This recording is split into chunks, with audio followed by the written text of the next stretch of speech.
Tudo que hoje lhe causa dor, um dia será olhado com gratidão. E a dor dá lugar à gratidão exatamente no momento em que a ilusão dá lugar à consciência. Ou seja, quando você enxerga quem em você se identificou com o ego e embarcou na ilusão. Essa consciência floresce à medida que você permanece no estado meditativo, à medida que consegue se olhar a partir dos olhos do observador, aquele que passa pela experiência. Como que é possível uma dor se transformar em gratidão? Eu vou dar aqui novamente um exemplo que eu já usei anteriormente, que foi o seguinte. Qual que é a diferença de você cortar o dedo em uma lata e de sofrer o corte em função de uma cirurgia? A pessoa que está lá tranquila na cozinha, vai abrir uma lata e tal, e de repente corta o dedo, ela xinga até a 10ª geração do cara que fabricou a lata. Mas se ela precisar fazer uma cirurgia, o médico vai fazer um corte bem maior nela e ela não só vai pagar para o médico fazer isso, como vai agradecer por ele ter feito. Por que essa diferença de reação se nos dois casos estamos falando de corte? Nos dois casos tem dor. É porque a pessoa sabe que a cirurgia é para um bem maior, é para salvar a vida dela, ou no mínimo proporcionar uma condição bem melhor de vida.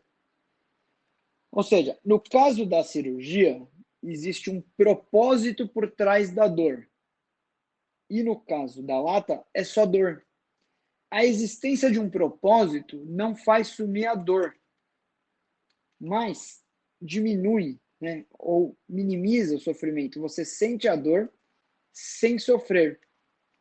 Não é isso que faz um atleta, ele se impõe dores, dores estas que ele poderia evitar, mas ele se impõe por escolha para atingir um propósito.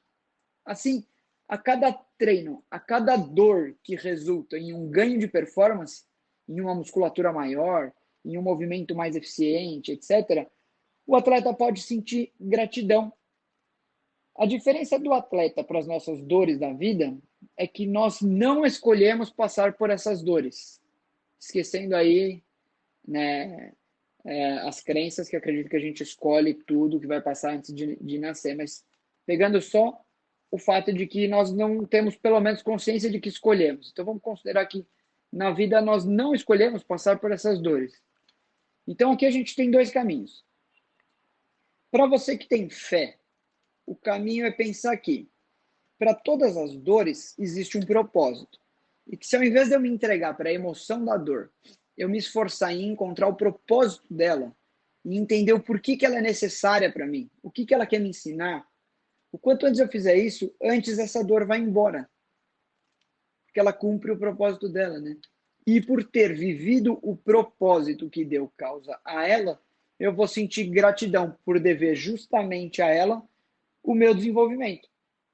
Agora, se você não é uma pessoa de fé, se você acredita que as dores não existem por um propósito específico a ser cumprido, elas simplesmente acontecem aleatoriamente, porque a vida é assim mesmo, as coisas acontecem. Bom, nesse caso, mesmo não crendo que as dores possuem propósito específico, você pode pensar em encontrar um propósito para as dores, voluntariamente.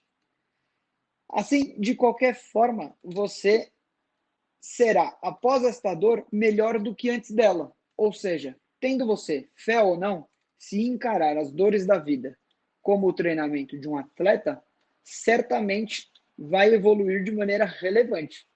E quando se der conta de que evoluiu justamente pelas dores que enfrentou, sentirá gratidão.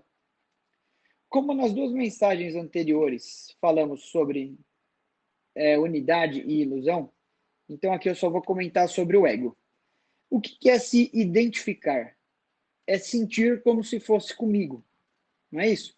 Né? Quando uma mãe vê uma outra mulher lidando com coisas de filhos, ela se identifica porque ela sente a mesma coisa. Já passou ou sabe que vai passar pelas mesmas coisas. Quando numa reunião do AA, um alcoólatra conta algo e quem está ouvindo fala identifico, é porque ele sente nele a mesma coisa. E o que é o ego? O ego é o eu, é o que me individua, me torna indivíduo.